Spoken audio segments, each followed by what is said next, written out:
Right. Well, the first screen that you see here is a crocoite, and I picked it up.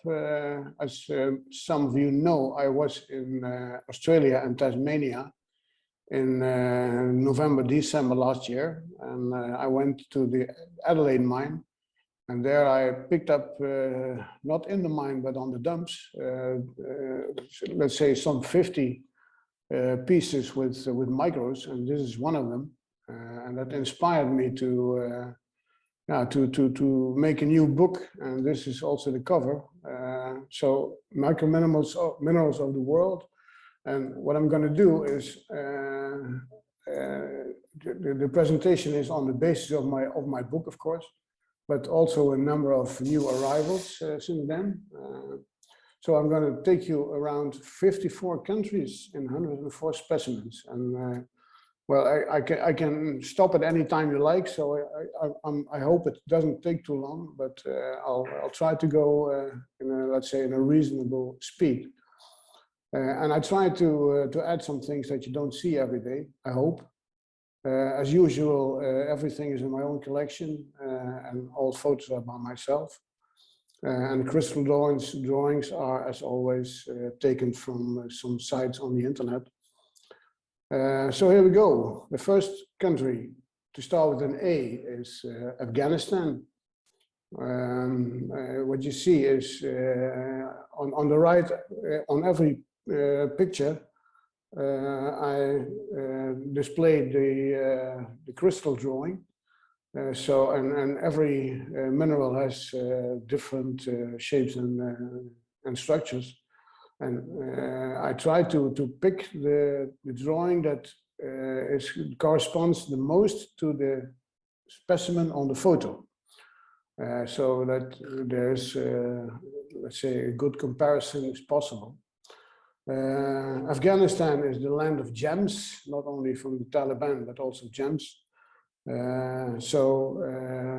Tourmaline is one of the most, let's say, widespread minerals in that country. And tourmaline is a group, as you can see, and the formula down here, A, D, and G are elements that can switch. So that means that tourmaline can take a lot of different colors. And indigo means blue, so, and this is the blue cap up here.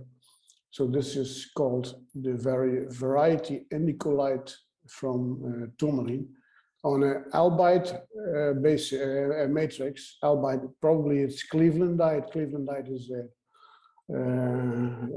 one variety of albite, and I think that this is the matrix that this indicolite is on.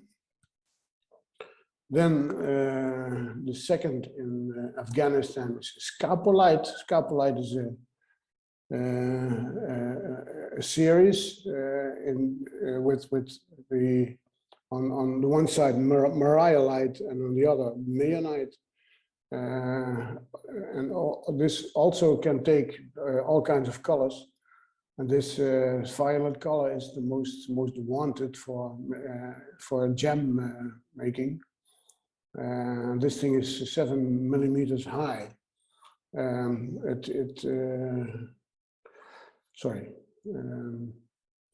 next country is is Australia. This is quite a peculiarity. During my visit in Australia, I went one day to the South Australian Museum, where I had an appointment with John Thoma and Peter Elliott, two guys that I already had contact online for a long time. And they invited me there. And Peter Elliott is, let's say, the scientist who is responsible for quite a lot of analysis of new minerals. And this angastonite is described in the first time in last year. And it's very rare. What you see is the square crystals here are minulite, and the coating on it is angastonite. and I added it because yeah, it's a relatively new mineral that I never heard of before, but I got it from the guys in the museum. So Henk, Yes. the angasonite was first described maybe 10 or 15 years ago, but it's been recently redescribed, and it's actually amorphous. The literature that I saw on it was from 2022. Yeah, it's been redefined. Last year. Okay. Yeah. I thought it was described in the last year. Okay. No. I think it was described, but Peter re-described it. I think they dug it up a couple of the elements in it originally. Yeah. Okay. Yeah, that's right. All right. Well, then Australia also. This looked on first sight. You could think that this is something like brochantite or so, but this is antlerite. It's also a copper sulfate. And I think visually this is quite impossible to determine, but this comes from the South Australian Museum, so I assume that the analysis can be trusted. So this is antlerite from Queensland. The last one in Australia is barite. Barite is quite common, of course. This comes from a place where just one mineral is described. According to the literature that I have, this Matthews quarry only gives barite, but it's yellow, and that makes it a little bit yeah, special, more special than the normal barite, which is always colorless.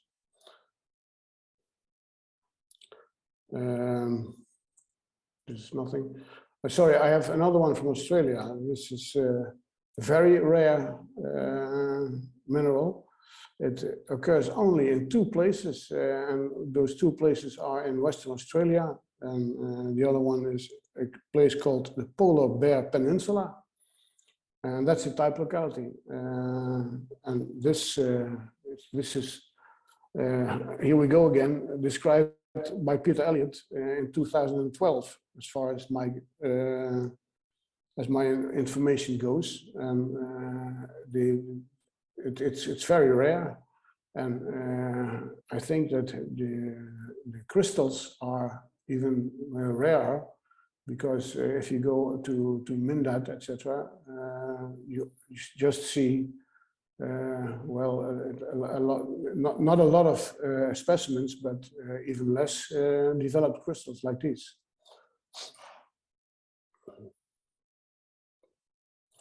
Then we go to Austria. This is anatase, of course.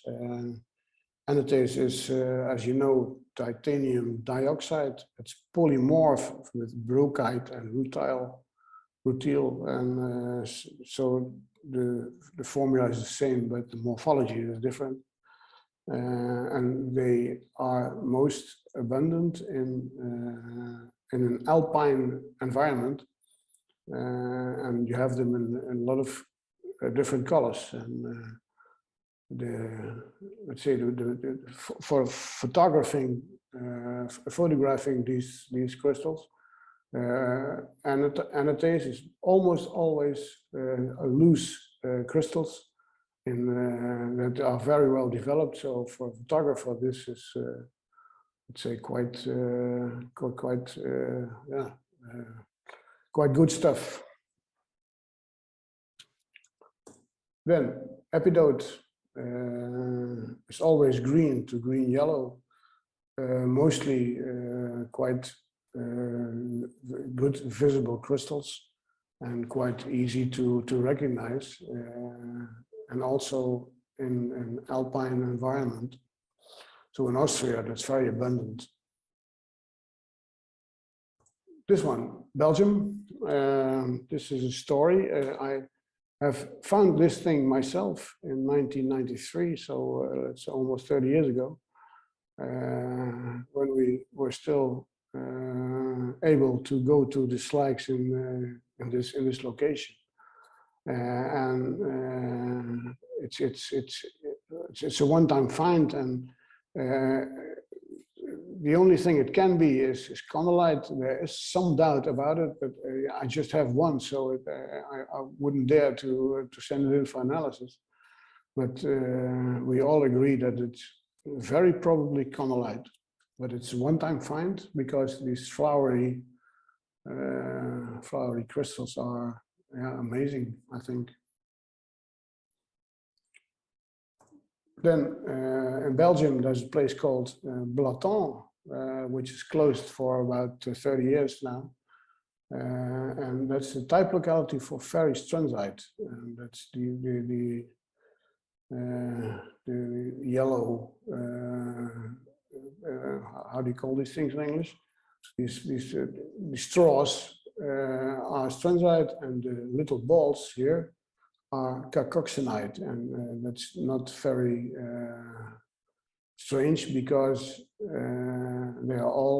both are iron phosphates, and all the minerals that occurred, I have to say, in Blaton are all iron phosphates. That's the next one too. That's Whitmorite. This is a very small crystal, as you can see. Yeah, just 3.3 millimeter. And actually, this is half because how can you say that? This is. I think this is split in half because it's the down half of a sphere, and that's the reason why you can recognize it as Whitmorite, because it's quite tricky to make a distinction with carcoxenite. But this one is really Whitmorite, and that's also a iron phosphate. From Belgium to Bolivia. Cassiterite is tin ore, as you know, and cassiterite can give quite good developed crystals like this one, translucent also, and it can also take very bizarre forms, which I will show you a bit later. It's translucent, and which is quite. It's very pretty for a metal oxide, and this is quite a good crystal, I think. In Bolivia also zinkenite is quite abundant, and zinc has nothing to do with zinc because there's no zinc in the formula. The Zinken was a German geologist from the 19th century, Mr. Joseph Zinken, he was called, and that this thing is named after him. So it has nothing to do with zinc. It's lead antimony sulfide or sulfur salt. From Bolivia to Brazil, variscite.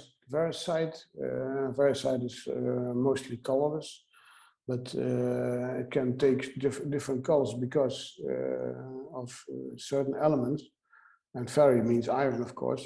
So this is aluminum iron phosphate, and yeah, ferri is iron, of course.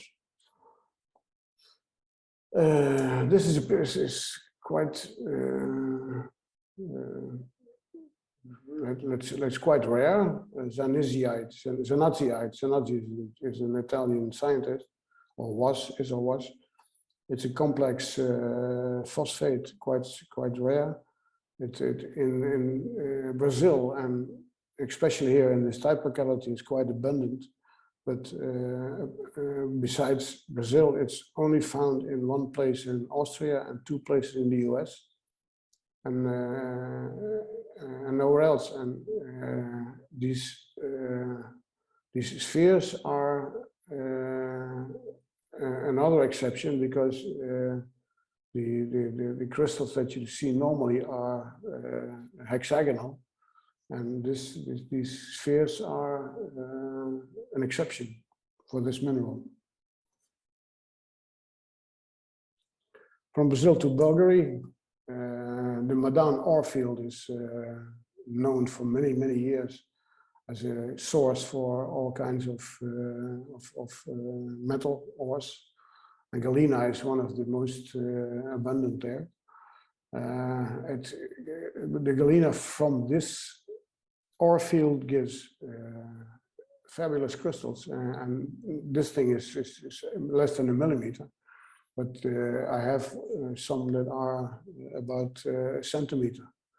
And so they are much bigger, and they are often very shiny. And this is a good crystal. Yeah, okay. Then Canada, dawsonite is a carbonate. It's tetragonal, you can see that here. And you see that also in the end faces of the crystals if you follow my mouse. And the stuff where it sits on is fluoride. And it's from the Franken quarry in Quebec. No. Also in Canada, you find ferrierite Mg. Kamloops Lake is the type locality. This photo will be used, or is used in the meantime, for an article that some Canadian scientist is writing on this mineral. He asked me if it's allowed to use this picture. In the formula, you see that it's a lot of water, 18H2O, which means that this is zeolite. And maybe you know what the name zeolite means.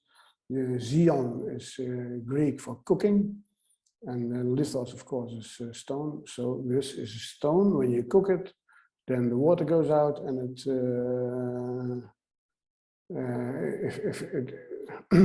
sorry. So this is a stone that you can cook.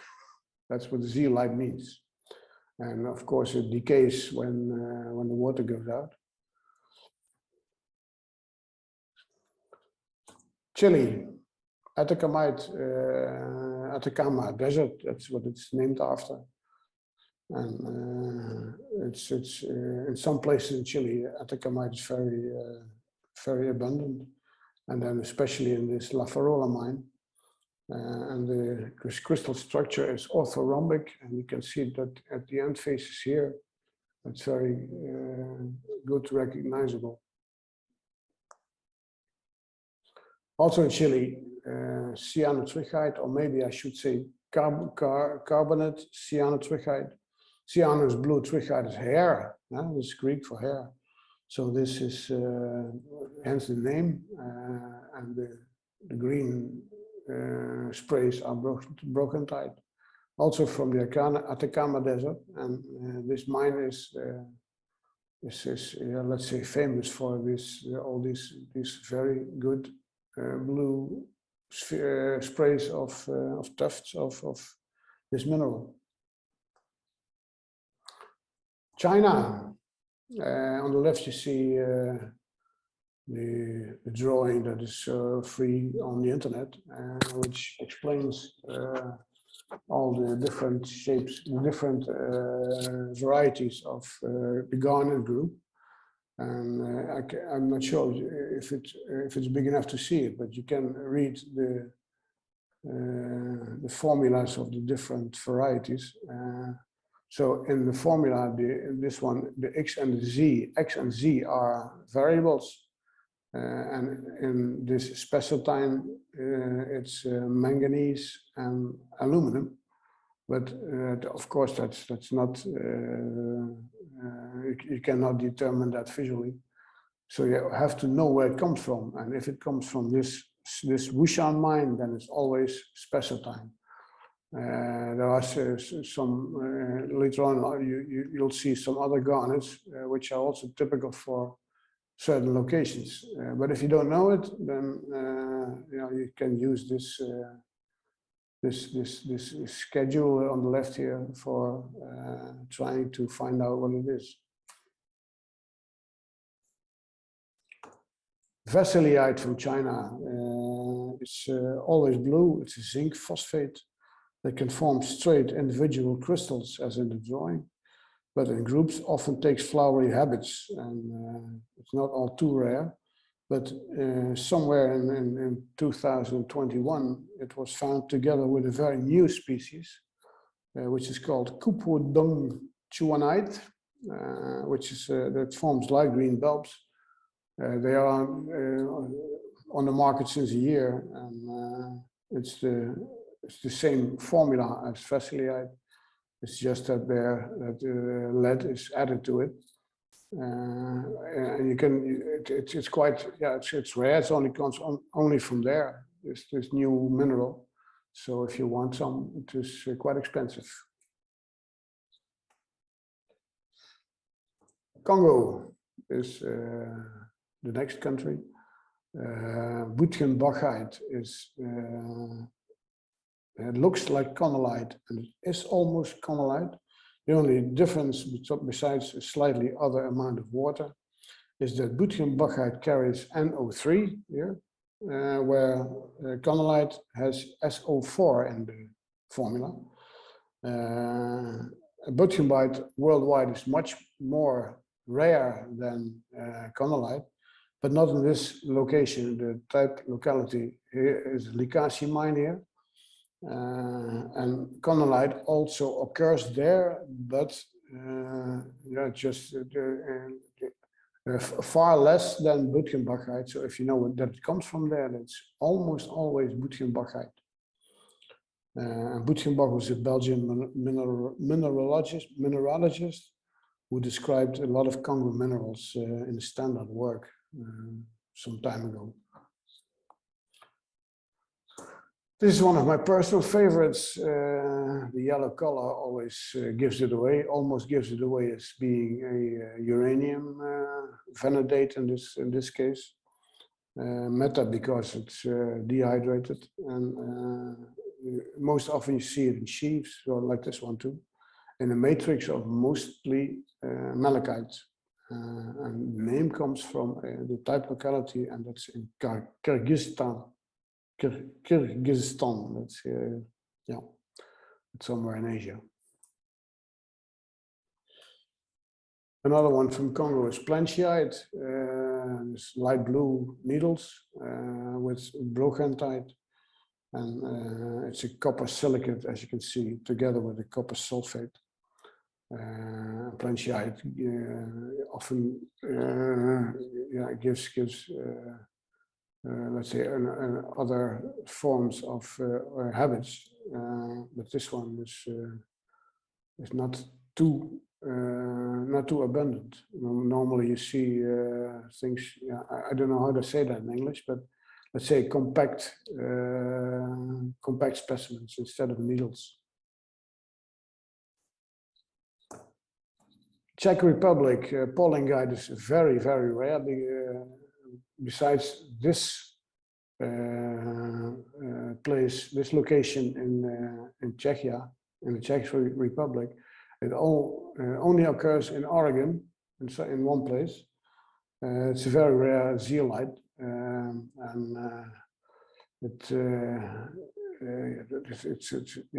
it's very complicated formula.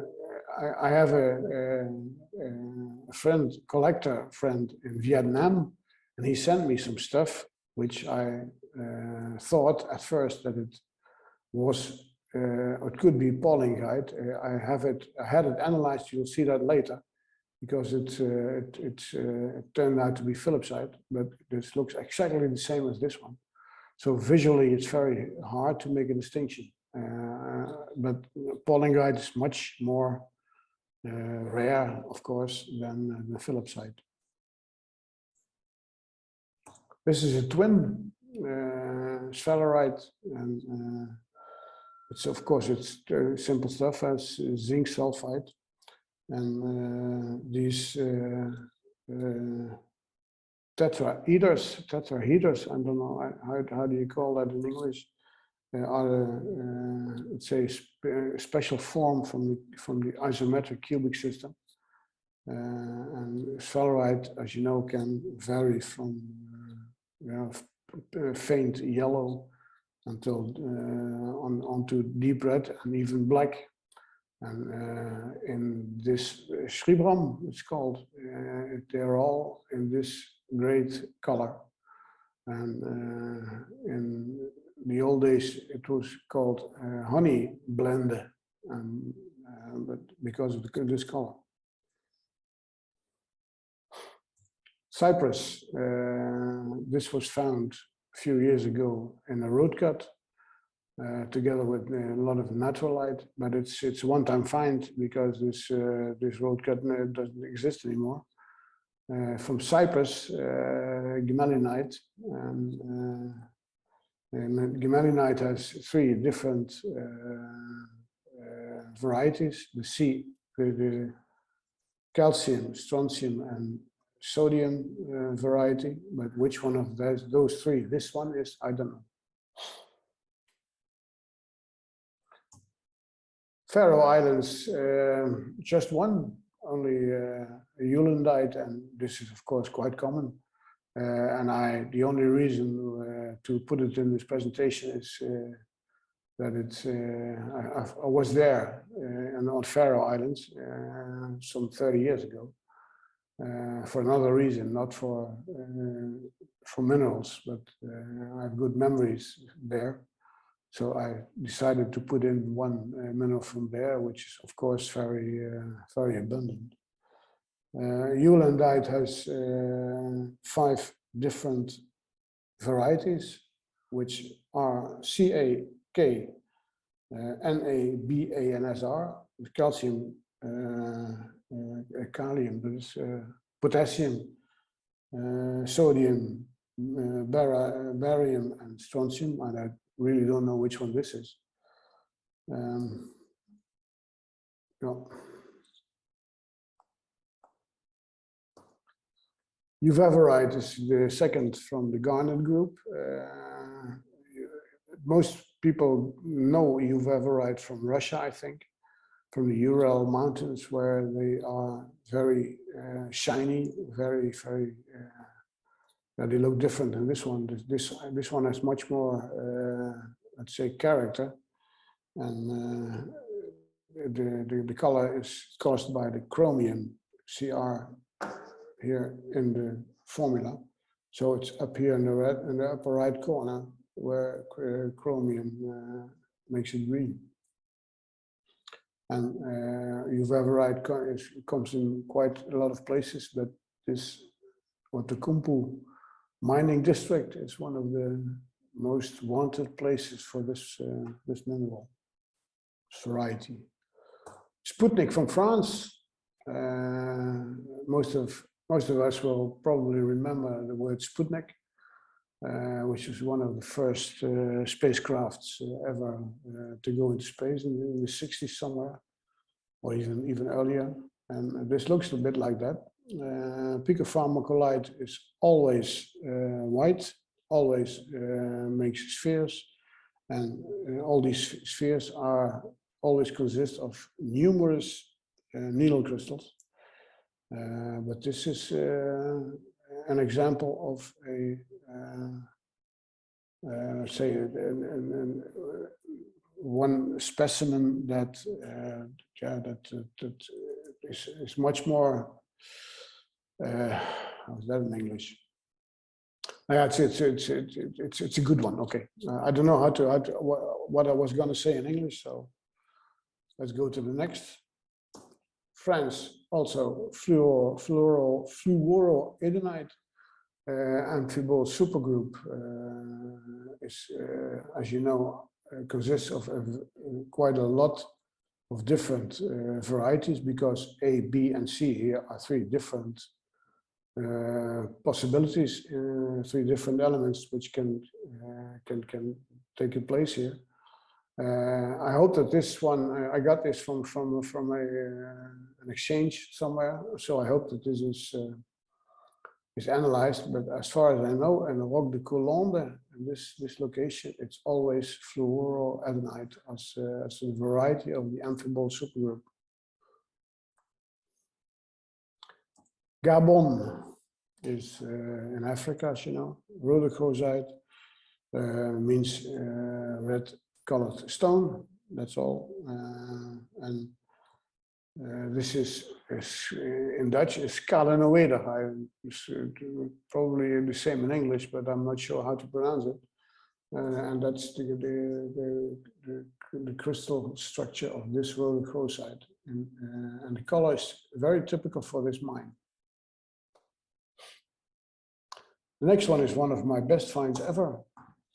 In Germany, in the Clara mine, where I go together with my friends once or twice every year. And of course, it's in itself, it's quite common. This is chalcopyrite, and this airplane here is arsenopyrite. And if you look down here in the middle, you see a very small barite crystal also. And this combination is top, and especially also because this chalcopyrite is etched here. It's grown with growth lines. I told you that cassiterite can take, let's say, very bizarre forms, and now this is from the Genna zinc smelter, which is a slag locality which has been closed for almost 30 years, I think. Most of these cassiterites are covered with white zinc aluminide, so they are very hard to discover. But sometimes that's not the case. Sometimes they are just naked, and that's what they do here. So they're blue-gray, and the yellow stuff is Vala mophite, which is also a tin mineral. So it makes sense that this accompanies this cassiterite. Something new. New means since 10 years or so. Hilscherite is called after a German guy that we know, is called Hilscher, of course. This is a very detailed specimen because of all these little hairs and little crystals. And normally you just see one blur, but this is a very good example, and it only occurs, only found in just one place, and this is Rhyolite Quarry. And we will be going there by the end of next week. So I hope that we'll find some more of this good stuff, but it's very rare. Germany also, Hinsdalite. Hinsdalite normally is colorless, so this green specimen is quite an exception. It's if you want to look for this stuff, then you should go here, because this is the place to be for Hinsdalite. In the same place, Corkite is also very abundant, and it's very difficult to keep them apart. But this one is analyzed. So this is Hinsdalite. Yeah, this is Philipsite. I published this photo on Facebook in one of the groups, Mineralogical Society of America, and it got over 8,000 likes. And I don't know why. Normally people don't like colorless things, but this is apparently has some extra attractiveness. It consists of numerous Philipsite crystals. So this is a combination of a lot of crystals with these end faces here. And Philipsite is zeolite, as you know, and this is in the Vogelsberg. It's a region in the neighborhood of Frankfurt in Germany, which is had in the 80s had a lot of quarries that were open, but you're not allowed anymore to go in there.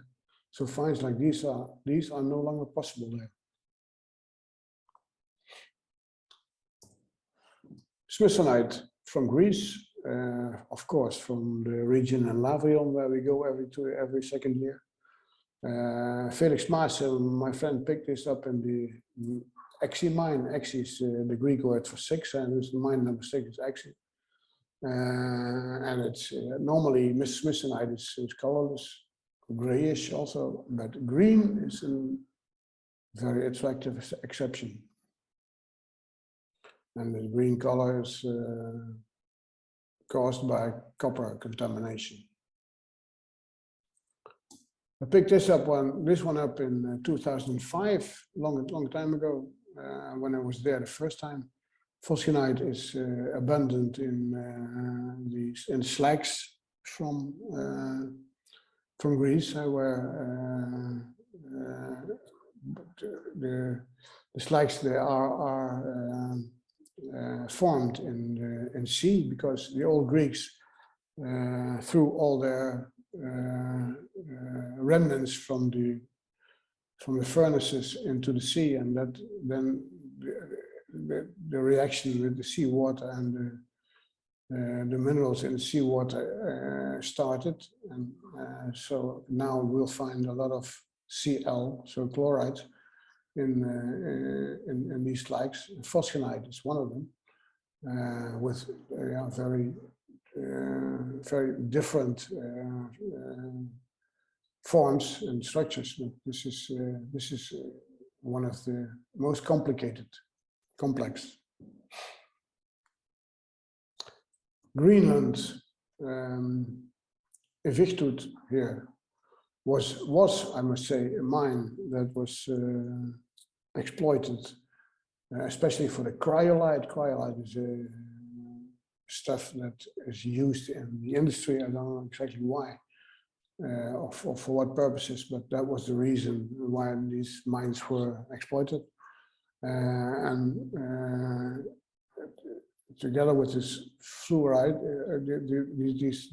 with this cryolite, which is also a halide, as far as I know, this pegmatite, and on the next slide, these Thompsonite are, let's say, two of the most known sub-minerals in this environment, and they are both type locality.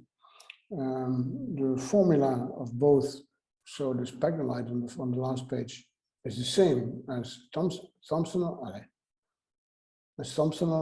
and so they are polymorphs, and they only differ in crystal shape, and they are both monoclinic also. So I don't know exactly why they are two different minerals. Hungary, halotrichite. Halo is salt and trichite is hair again. So this is in the old German terminology, this was called a hairy salt.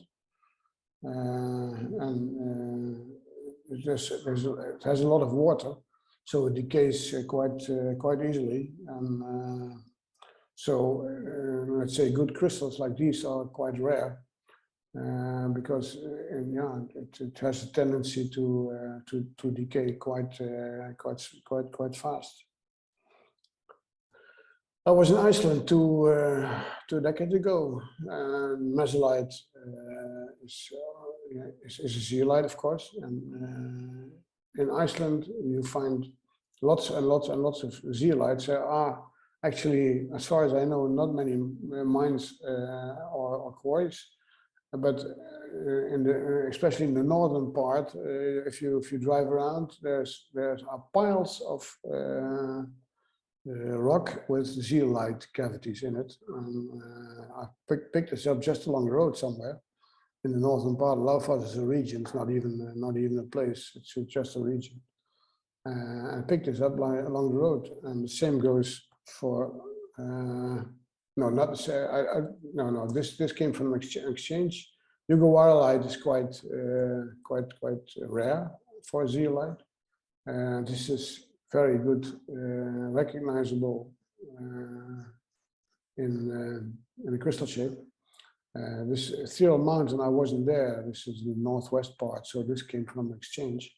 But you see that it's visually, it's quite hard to make a distinction with eulandite, which is much more abundant. But this should match. This is a bit tricky from India, Kevin's side. It just looks like a flower, but in reality, this center point comes towards you. You see that on the microscope, but not here on the photo. And I know that it is that's the case, but my eyes just aren't capable of or aren't able to make that distinction. So this is let's say a deceptive photo. And of course, from the famous Wagoli quarries. Also from India, this is clinoptilolite. I don't know the exact location. This comes in 3 different varieties. The M here can be calcium, potassium, or sodium. And well, it's of course, as always, it's impossible to make the distinction. So we name this clinoptilolite series. Now I put this in because that's the only thing I have from Indonesia, but actually this is chalcedony. And grape agate is a marketing name, as you know, but that has nothing to do with agate, it's just marketing. It's a mixture of quartz and chalcedony, officially. And I can almost not pronounce it, but it is described as spheroidal amethystine quartz chalcedony. So agate is nonsense. Sounds pretty good. That sounds pretty good. No, I don't think so. Okay. Near enough. All right. This combination of, let's say, these flat crystals of auric calcite and rosacite is typical for this location in Iran. And this lath formed auric calcite bulbs or spherical rosacite. And this is quite, say, an attractive specimen, I think. Milano Flogite from Italy. These circles here are photo effect, so they are not real. But the basic structure is isometric, which is impossible to see here, of course. There are also specimens where you can see this structure, where it forms cubes, but I don't have them. And these let's say fish bowls are much more abundant than the cube formed. And Fortolino is a place where this stuff is very abundant, and it's mostly found in things like drops and droplets and that sort of crystal shapes. This is a good one, conolite, found in Madonna di Fucinaia. I was in Tuscany several times, a lot of times actually, and I've tried to find this location more than once, but I never found it. And it turns out that it's on some private property, which is nowhere described and impossible to enter.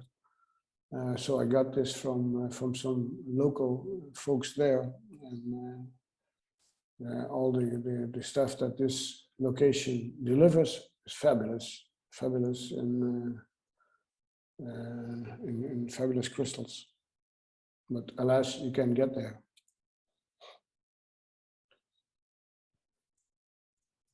Kazakhstan. This is wolfenite on pyromorphite, and the pyromorphite is hard to recognize, of course, because you're used to all kinds of crystals, but not this stuff. And well, it's known, apparently it's a known fact that all this yellow stuff is pyromorphite. And the crystals, the wilsonite crystals, take always this flat shape as here. It's a bit comparable with Arizona. But this combination is typical for this place in Kazakhstan.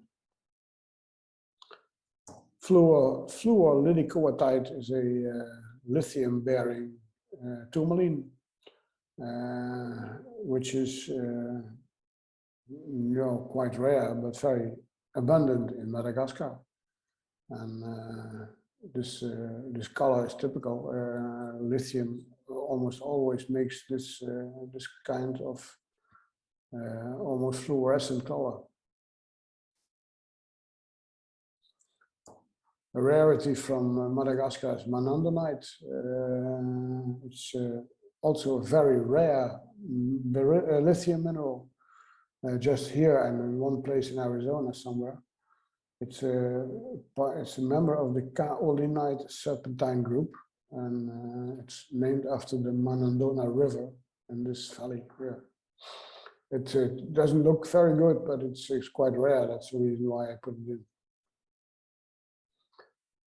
Faustite is from Malaysia in this case. As you know, faustite is related or almost the same as turquoise, and where turquoise has, I don't know which, another one, zinc is faustite, and turquoise is just another element, but I don't know which one. For the zinc here. Copper. Sorry, copper. Okay, no copper. Right. Now this I've never been to Malaysia. This comes from an exchange, but for faustite, this is very good quality. Morocco. A lot of things in Morocco are cobalt related, and that is always pink, red. Erythrite is the most common, the most well-known species. Roselite is quite abundant also, and actually it's a series from roselite to wilsonite, where roselite is the cobalt end member of this series, and when wilsonite on the next slide is the Mg, it's magnesium end member, and this is this crystal. The crystal is 0.5 millimeter. The color is great, I think, and these white needles are picopharmacolite.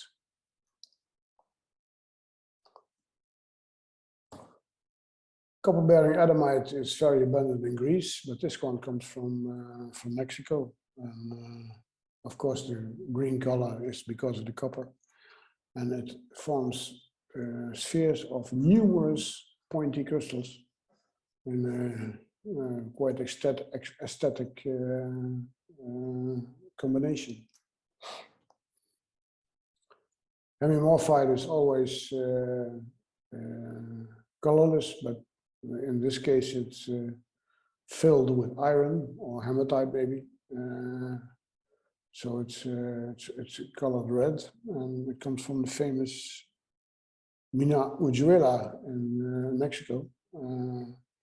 The crystals are crystal clear, I would say. This is without any doubt hemimorphite, and the end faces and the striations make it easily recognizable. Myanmar or Burma in the old days, spinel is it's gem quality of this one, but it's too small, of course, at only 3 millimeters. And as far as I heard, in the English crown jewels is a stone which is always used or was thought to be ruby, but turned out to be some years ago to be spinel, actually. There's nothing to be ashamed of, but spinel is much cheaper, of course, than ruby. Nevertheless, this is a nice octa, no, nice a double pyramid, D pyramid. Yeah. Boltwoodite from Namibia is uranium silicate, and it's very abundant all over the world. But the best crystals come from the Goan contest claim in Namibia, and I will be going there in November, I hope, and I will be close to this claim, so I will try to get near. Shattuckite is this is quite large, 12 millimeters is quite large, but it's a blue-gray copper silicate, which always has a radiated structure, as you can see here, with numerous individual needle crystals. And the color is quite typical. This is blue, of course, but it's blue with a touch of gray. And if you know what you're looking at, then it is possible to use that as a preliminary determination characteristic. Of course, Namibia is famous for the Tupaswatziite.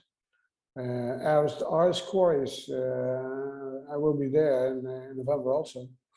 And this one is brown, but you find them also in green. The host rock is phonolite, and you almost need dynamite to get this stuff cracked. So it's very hard work. And but in almost every cavity you find this Tupaswatziite. So these Aris quarries are famous for that. Okay. I think I have to go a bit faster. It's already 11 o'clock here. We are. From the Netherlands, this Brunsum is some 10 miles from here, from where I live. This is ozocerite, which is not a mineral, but it's hydrocarbon paraffin on a chalcopyrite crystal, and it's not a mineral, but it's found this way, and not in the mine, only on the dumps for some reason. I don't know why. And the name is special. Ozocerite means smelly wax in Greek. Ziegenite from the same place, 10 miles from here. Ziegenite is this crystal. It is widely accepted that this is Ziegenite, but then somebody has to explain me why there is cobalt and nickel in a mine that always almost that gives iron and etc., but no cobalt. So for some reason this is present there, but until now I don't know why. The other, let's say here, location which is quite known here in the Netherlands is in the north. Strontianite is abundant there, and because this quarry was exploited because of the celestite, but this strontianite gives nice symmetrical crystal groups. This is the only thing I have from New Zealand calcite. I got it during the BMS last year in an exchange, and it's in itself, calcite is quite easy to recognize. It almost always forms spheres like these in cavities. Wellingtonite from the type locality. It's in itself, Wellingtonite is quite abundant. It's always opaque, never translucent or transparent.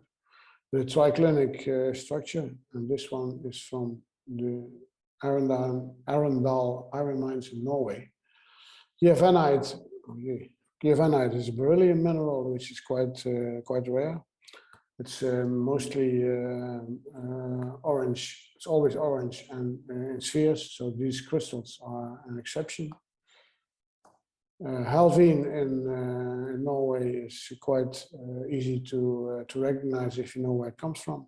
It's always yellow to orange and always in triangular shapes, so easy to recognize. Pakistan, number 3 in the polymers of titanium dioxide is brookite. These are 4 crystals against each other, and the black striping, the black striation in the middle is so characteristic that not possible to make another. To take it for something else. Peru, 2 silver minerals together. Prostite is the red thing, and the basis is miagorite. And in this Huancavelica, this is very abundant, and especially prostite, because this color is a very wanted mineral for collectors. Haurite is not very pretty, from Poland, and but it always forms loose crystals which are well crystallized. You can see here. This one is probably covered with a limonite layer, because the basis is metallic. This is one of my best finds in 2018 in Famosinho in Portugal. Carcoxenite is very widespread there, and yeah, the challenge is to find the best possible crystals, specimens, and this one is it's like a light bulb. Also in Portugal, willemite is always water clear. This mine is the place to be for willemite. This is 5 millimeter from a piece of 10 centimeters with thousands of these crystals, all water clear and all with end faces. Romania, boulangerite on calcite from a renowned locality, Hoja mine. And typical for boulangerite is this curly, this tendency to curl. Also from Romania, another sulfur-soured samsiite, and this is the type locality. This is a variety of a series of lead antimony sulfides, so I hope that this is analyzed, because without analysis, these things are not from each other. You can impossible to keep them apart. So I hope that this one is correct. Senegalite is typical from Senegal, of course, and apart from here, it only occurs in one place in Brazil, so it's very rare. And this photo was a picture of the day in Mindat a few years ago. And the blue stuff is turquoise.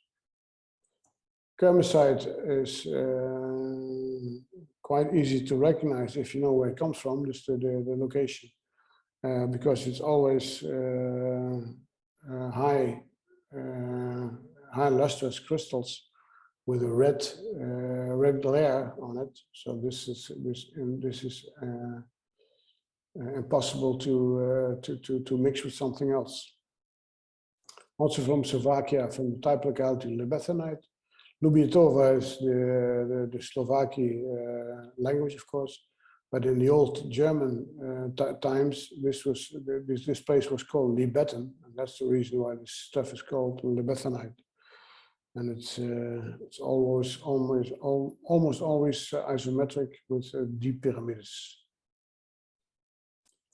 South Africa, Sturmanite is also very rare. It's only here and one place in Russia somewhere. And the color plus crystal shape makes it immediately recognizable, because this is textbook. Sugilite. This is, the name comes from Sugi. That's a Japanese scientist. So it's not Sugilite. What people in England in the English language probably would say it's Sugilite. Mostly it forms rock forming. So crystals are quite rare, and it's used a lot as sort of decorative stone. From Spain, erythite with coney calcite. The contrast makes it quite appealing. So the green balls, of course, are coney calcite from the La Encontrada mine in Granada. Erieite is impossible to mistake, because this color says it all. It's always needles, often embedded in cavities. So right upstanding crystals are quite attractive. The white stuff is lanakite. Ancetite in tridymite. At first, you would probably think that this could be calcite, but it's not. It's analyzed tridymite. It's known for a long time from La Aljora quarries, and this quarry only gives very well developed crystals of ancetite and also pseudobrochite.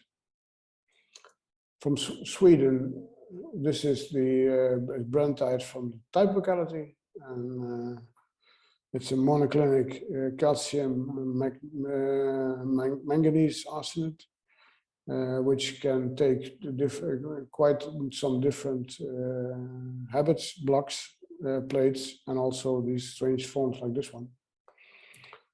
Also from Sweden, a zeolite called Hamatome. It's Philipsite subgroup, so therefore it's a zeolite, and it's easy to distinguish also with Philipsite and some other zeolites, but this is Hamatome. From Switzerland, the next garnet, Hessenite, is calcium aluminum silicate. Saas-Vee, if you know that it comes from Saas-Vee, then it's always Hessenite. That makes it easy. And this color is great, I think. Also from Switzerland, rutile, the third titanium dioxide polymorph. If it's organized in the golden yellow color plus a grid, then it's called sagonite for some reason that I think is well, it's not necessary, but that's what they call it. I don't know why. This is a story in itself. I have two of these cinnabarite specimens, and I got them twice from exchanges in a few years apart, with the same label where it says that Agneci says here is the locality, but there's no one who can tell me where that what locality that is. It's described nowhere. I know that there were cinnabar mines in Turkey, but this one is nobody knows where it is. I wasn't able to find any information on it, but the crystals are yeah, great, I think.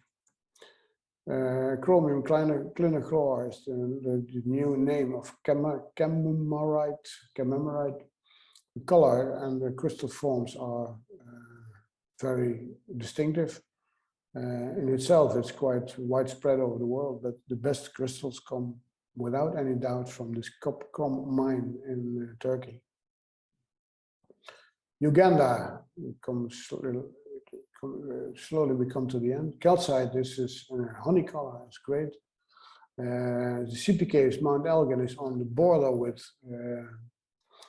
Kenya, so it's in the north side of Uganda, and it always comes together with, on the next slide, very delicate natural and the background is apophyllite, and these naturalites are so vulnerable that I wonder how they survived the trip from there to my basement.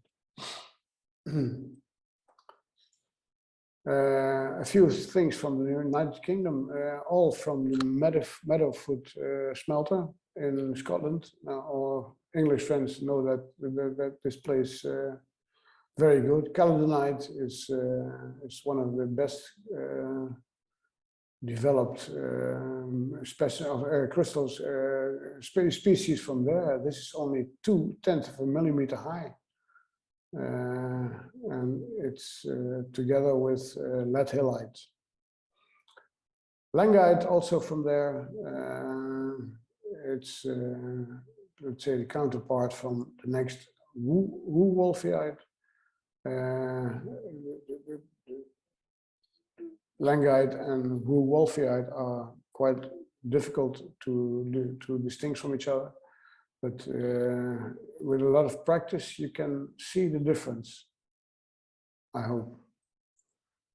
Lautenthalite is also from there, green, always green and always in a shape which is a bit bended here.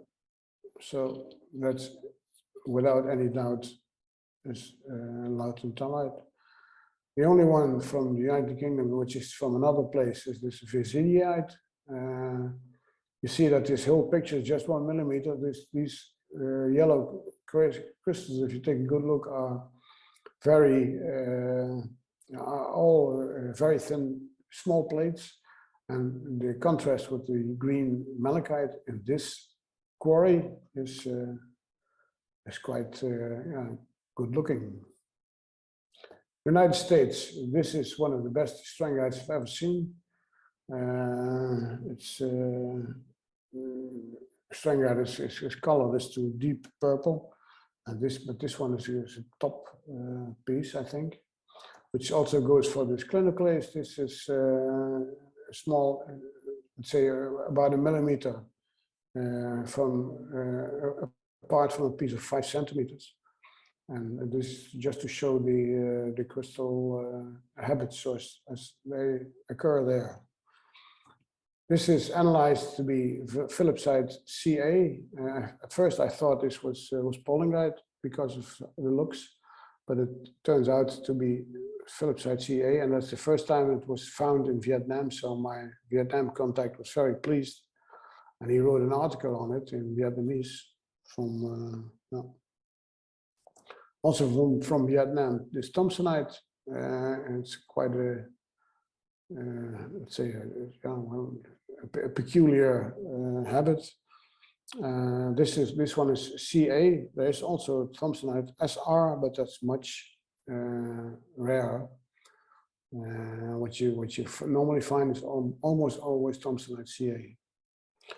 And the last one, cornetite from Zambia, blue, boat-shaped. Crystals are typical, almost always loose crystals. You can't miss it, cornetite from Zambia. This is the book. Yeah, well, it took a lot of work, but it was very nice to do. And that concludes my story for the day. Thanks again. The last 10 minutes I was quite fast, I think, but I was looking at my watch. I was looking at my watch, so we already was an hour. So, okay. Thanks. Thank you, Henk. That was excellent. And fast. Last bit. Do you want? Yes, you want to stop sharing? Yeah, sure. Yep. We do have a couple of things in the chat. The first one is just from Frank, who's already left us. I think he had to leave a few minutes ago. just reminding people that the Canadian Micromineral Association Symposium is on in a couple of weeks. And it's available by Zoom, so people want to register, have a look there.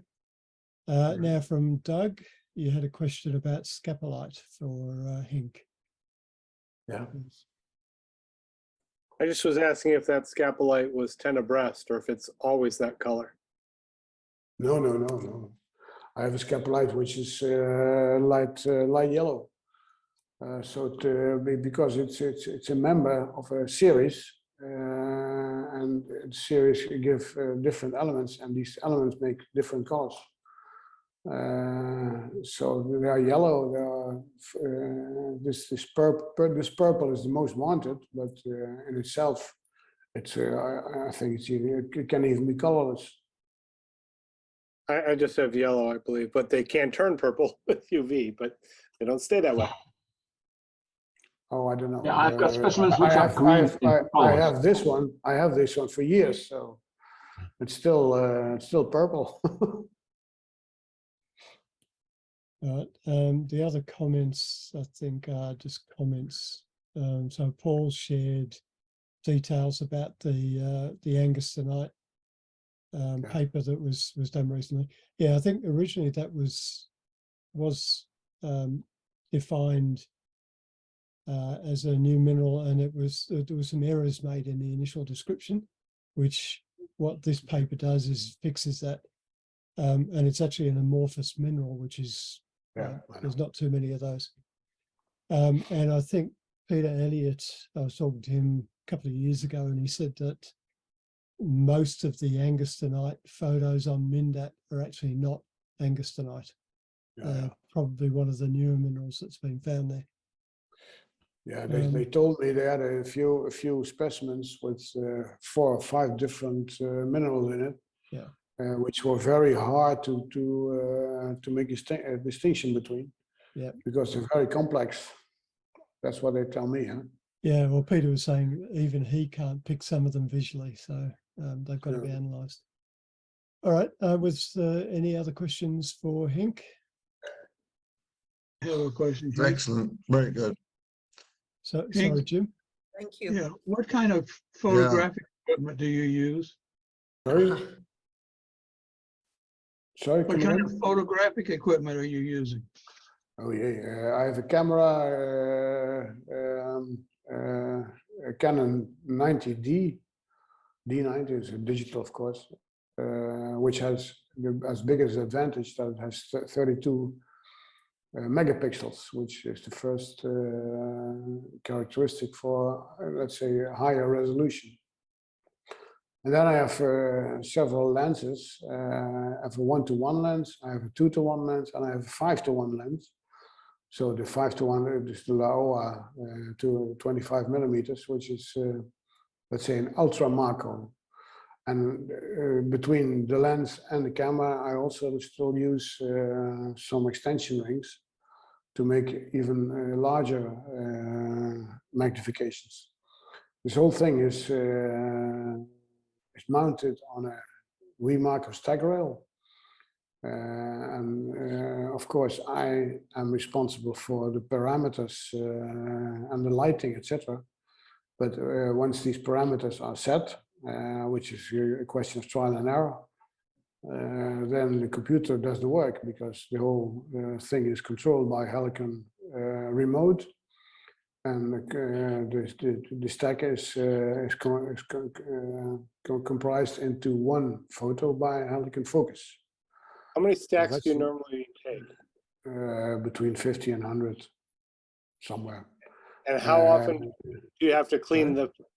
How often do you need to clean up the image of the halos and? Halos are never a problem, because that's a question of lighting. I have different lighting positions. I always play with the lighting so that the halos and things appear as less as possible, which is the largest problem in colorless crystals. But the cleaning, I do the cleaning afterwards.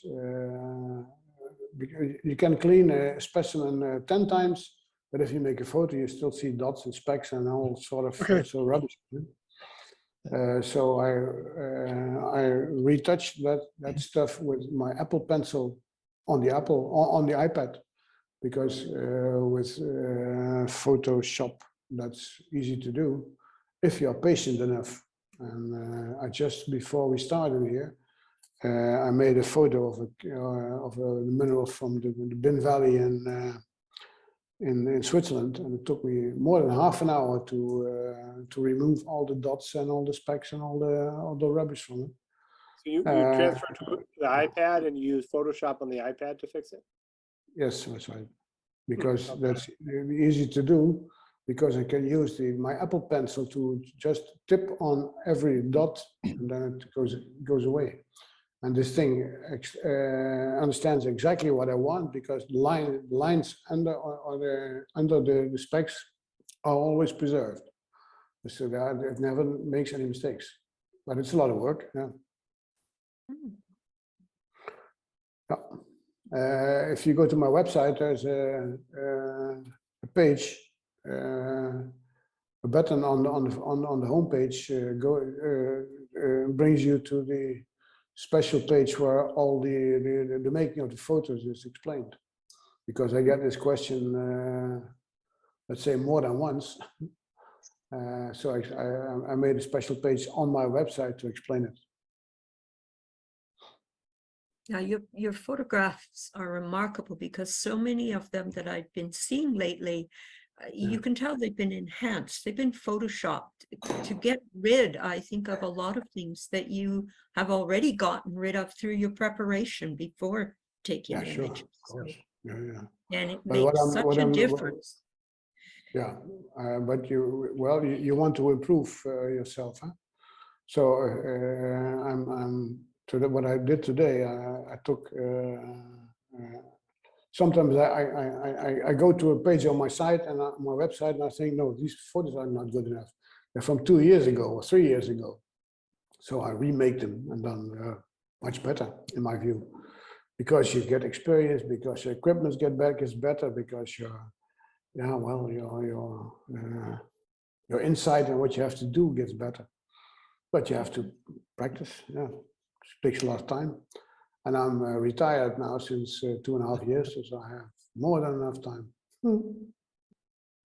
And this country, it always rains. There's not enough time. Oh. Well, it rains all the time now, so. Yeah. I've put Henk's website link in the chat for anybody that wants to grab that as well. Yeah. Okay. Any other questions? Excellent. Thanks, Henk. That's brilliant. Fantastic Yeah, well, images. Yeah, very good. It's a hobby, yeah. Well, everybody Yeah. does Bye, this everyone. hobby in his own way. So, well, Yeah. I just love doing this. Yeah, that's the reason why I made a book. As you also can see on my website, I made 3 short videos. And the 4th is almost ready now, which is for part is the same as what I just did tonight. So it's all comprised in a video of about 10 minutes with some nice music under it. Well, it's just for fun. That's all. Just one question Very before good. you go about your book. Is it Yeah. available in North America, or how is it being distributed? You send me an email and I'll send it to you. Okay, good enough. That answers the question. All That's right, all. thank you. This is- Goodbye. Goodbye, Okay. everyone. All right.